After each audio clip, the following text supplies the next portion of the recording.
दोस्तों, एक गांव में एक शरीफ आदमी की जमीन वहां के एक दबंग ने हड़प ली। दबंग काफी रसूख वाला था। दबंग उससे पहले भी उस शरीफ आदमी के कुछ खेत हड़प चुका था। जब दबंग ने हरकत की तो उस शरीफ आदमी ने तय किया कि अब मैं से किसी तरह का कोई व्यवहार नहीं रखूंगा। और कई सालों तक फिर उनकी बातचीत नहीं हुई। फिर बाद में दबंग के घर एक शादी थी। उस आदमी को भी न्योता मिला। उसने कहा कि चलो दोबारा इनसे संबंध सामान्य करते हैं। वो उनके घर गया। उस शरीफ आदमी की काफ़ी इज्जत हुई। दबंग ने अपने लड़के को कहा कि जाओ नए ट्रैक्टर में इनको अपने खेत दिखा कर लाओ। फिर उनको 56 तरह के भोग परोसे गए। उन्हें अच्छे कमरे में भी रुकवाया गया।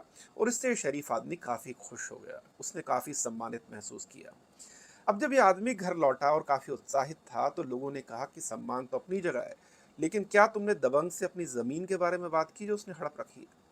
उस आदमी ने कहा कि नहीं। उस बारे में तो उसने मुझे कोई भरोसा नहीं दिया कि वो मुझे मेरा खेत या मेरी पुरानी जमीन लौटा देगा। दोस्तों, मोदी साहब एससीओ समिट से लौटे हैं।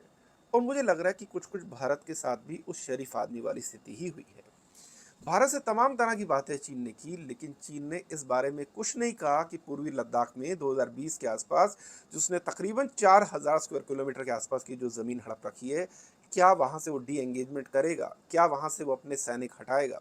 इस बारे में उसने कोई भरोसा नहीं दिया। मैं बात इसलिए कर रहा हूं क्योंकि जब से गलवान हुआ था उसके बाद भारत की जो चीन से बातचीत होनी थी, उसमें भारत सरकार की, भारत के विदेश मंत्रालय की एक बड़ी शर्त ये थी कि जब तक चीनी सैनिक उन जगहों से हट नहीं जाते, वहाँ पर स्टेटस को मेंटेन नहीं होता, तब तक किसी तरह की बातचीत जो है मुमकिन नहीं है। लेकिन सवाल यह है कि चीन की तरफ से भरोसा तो अब भी नहीं मिला। लेकिन उसके बावजूद हम इतने उत्साहित क्यों हो गए? क्योंकि मुझे कहने में कोई हर्ज नहीं है कि 2014 में जब मोदी जी प्रधानमंत्री बने थे, तो सबसे पहले चीनी राष्ट्रपति ही थे बड़े देशों में जो भारत आए थे। चीनी राष्ट्रपति जिस दौरान भारत में थे, 17 सितंबर 2014 की बात अगर मैं गलत नहीं हूं तो उसी दौरान चीनी सैनिक ने भारत के लद्दाख के चुमार सेंटर में एंट्री कर दी। वहां पर जबरदस्ती जाके अपने टेंट लगा लिए। मतलब इधर हम संबंध सामान्य कर रहे हैं, उधर हमें वो धोखा दे रहे हैं। फिर 2017 में इसी तरह से डोकलाम में चीनी सैनिक और भारतीय सैनिक आगे आए। वहां पर भी पहले तो चीनी सैनिक पीछे हट गए। भारत को लगा उसकी जीत हो गई, लेकिन कुछ ही देर बाद चीन ने वहां पर जो डोकलाम के जो ऊंचे इलाके थे वहां पर कब्जा कर लिया। संबंध फिर खराब हुए। 2018 में फिर वान समिट में मोदी जी चीनी राष्ट्रपति से मिले। उसके बाद महाबलीपुरम में भी दोनों देशों में बातचीत हुई और लगा कि एक कोशिश फिर से की गई है संबंध सामान्य करने की। लेकिन 2020 में फिर गलवान हो गया। गलवान में किस तरह से चीनी सैनिकों ने भारतीय सैनिकों पर हमला किया, हालांकि हमने भी करारा जवाब दिया, लेकिन चीन ने वहां में धोखा दिया। इसी दौरान चीन ने पूर्वी लद्दाख में तकरीबन 4000 स्क्वायर किलोमीटर के आसपास की जमीन कब्जा कर लिया, जिसे औपचारिक तौर पर भारत सरकार मानती नहीं है। और यहां से संबंध फिर खराब हुए। लेकिन दोस्तों, इसके बाद फिर पिछले साल अक्टूबर 2024 में रूस के कजान में भारत के प्रधानमंत्री और चीनी राष्ट्रपति के बीच मुलाकात हुई। फिर तय हुआ कि दोनों देश अपने संबंध सामान्य करेंगे। और अभी एक उम्मीद बंधी थी कि फिर ऑपरेशन सिंदूर हुआ। ऑपरेशन सिंदूर के दौरान चीन ने पाकिस्तान की हर तरह से किस तरह से मदद की। भले चीनी हथियार वहां पर इस्तेमाल हुए, चीन जो पाकिस्तान को सैटेलाइट इमेजरी दे रहा था वो सबके सामने था। तो सवाल ये हुआ कि चीन ने एक बार फिर से भारत को जब मौका पड़ा तो धोखा दिया। लेकिन उसके बावजूद भारत के जो रक्षा मंत्री थे राजनाथ सिंह, वो फिर से एससीओ समिट में भाग लेने चीन गए थे। अजीत डोभाल साहब भी गए थे और अब पीएम फिर गए हैं। और अब पीएम की इस यात्रा के बाद खासतौर पर फिर माहौल बना है कि भारत और चीन के बीच सब कुछ सामान्य हो जाएगा। लेकिन जब आप पिछले 10 सालों का इतिहास देखते हैं तो ऐसा साफ लगता है कि भारत की तरफ से कितनी भी कोशिश रिश्ते सामान्य करने की क्यों ना कर ली जाए, लेकिन चीन के दिमाग में भारत के साथ रिश्ते को लेकर एक क्लैरिटी है, और वो कोई बहुत अच्छी बात भारत के लिए नहीं है। पहली चीज ये कि चीन भारत को सिर्फ और सिर्फ एक बाजार के तौर पर देख, लेकिन आज की तारीख में भारत और चीन के बीच में जो व्यापार है उसमें भारत का ट्रेड डेफिसिट 100 अरब डॉलर है। ये तकरीबन 8.5 लाख से 9 करोड़ रुपए होता है। और ये ट्रेड डेफिसिट लगातार बढ़ रहा है, कम नहीं हो रहा। मैं एक डिप्लोमेट से बात कर रहा था, तो मैं हालांकि उनका नाम नहीं ले सकता, तो उन्होंने कहा कि भारत ने कई बार जब ये चीन के सामने बात उठाई है कि यार आप भी तो हमसे कुछ खरीदो, तो वो दो टूक शब्दों में ऐसा कहते हैं कि आप ऐसा कुछ बनाते ही नहीं जो हम आपसे खरीद सकें। इसलिए चीन को अच्छे से पता है कि इस व्यापारिक रिश्ते में उसे सिर्फ भारत को सामान बेचना है और भारत को उससे खरीदना है। इसलिए चीन कभी भारत से एकदम से रिश्ते इतने खराब नहीं करता कि उसके हाथ से एक बड़ा ग्राहक चला जाए।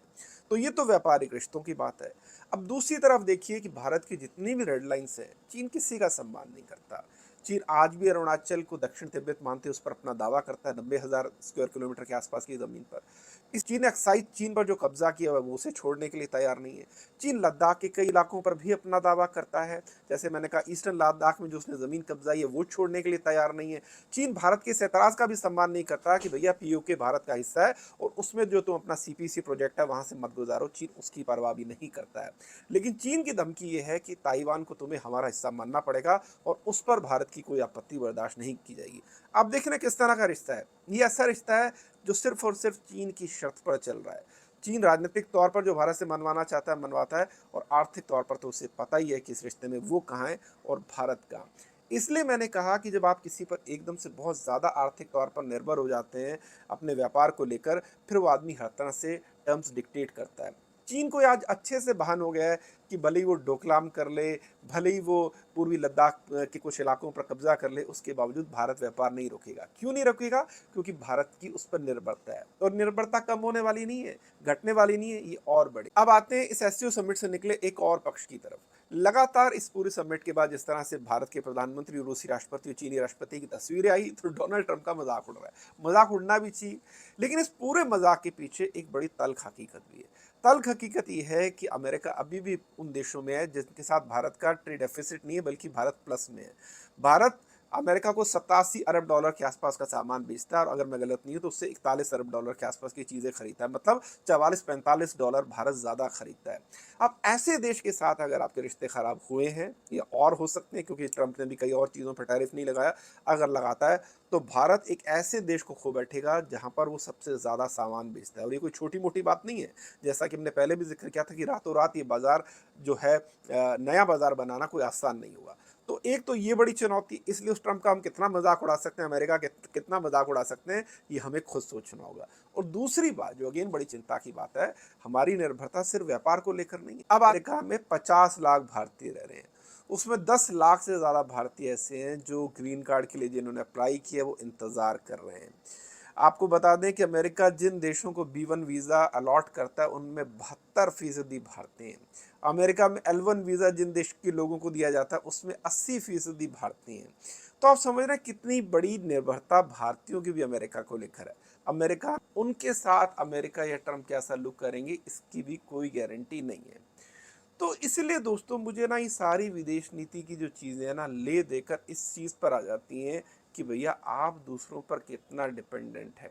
अगर आप सैन्य सामान खरीदने के लिए रूस पर निर्भर हैं, अपनी अर्थव्यवस्था से जुड़े ज़रूरी प्रोजेक्ट को गति देने के लिए चीन से खरीदे गए सामान पर निर्भर हैं, तो आपको ये मानकर चलना चाहिए कि आप हमेशा एक निरंतर दबाव में रहेंगे, और फिर चीन इसी दबाव का लगातार फ़ायदा उठाता है। मैंने 10 साल का आपको इतिहास बताया तो 10 साल का इतिहास है, लेकिन अगर आप 80 साल के इतिहास की बात करेंगे तो वो बिल्कुल ऐसा ही निकलेगा। जहाँ चीन को जब जब मौका मिला है उसने छल कपट किया है। लेकिन हमें ये भी मान के चलना चाहिए कि चीन कभी नहीं चाहेगा कि वो भारत के साथ जो सीमा पर उसका विवाद है उसे वो सुलझने देगा, क्योंकि इसे डिप्लोमेसी की लैंग्वेज में एक कह सकते हैं कि डिप्लोमेटिक एम्बिग्युइटी जो है वो चीन रखना चाहता है, कि भारत को नहीं चाहता कि वो भारत इत्मीनान पाए चीन के साथ बॉर्डर पर। भारत को हमेशा लगना चाहिए कि यहाँ तनाव है, ताकि उसका यहाँ भी फोकस रहे और दूसरे बॉर्डर पर पाकिस्तान पर भी रहे। अगर चीन को ये लगता है कि नहीं भारत को यहाँ इत्मीनान लेने दिया, तो हो सकता है फिर भारत का फोकस पाकिस्तान की तरफ हो, पीओके की तरफ हो, और ये चीन कभी नहीं चाहेगा कि भारत पीओके में इस तरह से कोई दखल दे या उसे दोबारा पाने की कोशिश करे। दोस्तों आखिर में मैं यही कहूँगा कि एक चीनी कहावत है जिसका नाम है कैंची। हो सकता है मैं गलत उच्चारण कर रहा हूँ, लेकिन ये मायने नहीं रखता, मायने रखता है कि इसका मतलब क्या और चीनी इसको कैसे अपनी विदेश नीति में इम्प्लीमेंट करता है। इस कहावत का मतलब है कि किसी भी चीज़ को रेशम की कीड़े की तरह धीरे धीरे खाना। क्या आप जानते हैं चीन इसी बात का जो इस्तेमाल है वो अपनी विदेश नीति में भी करता है, खासतौर पर जहाँ उसका सीमा विवाद है।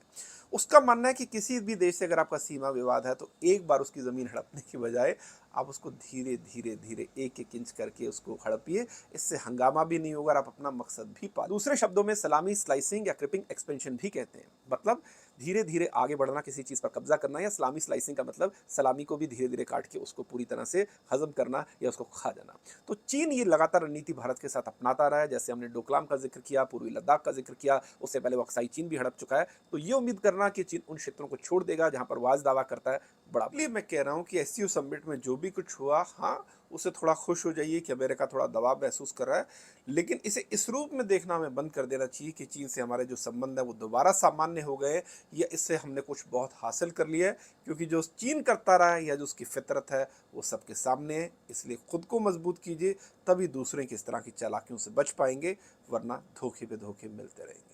Thank you. इसलिए मैं कह रहा हूँ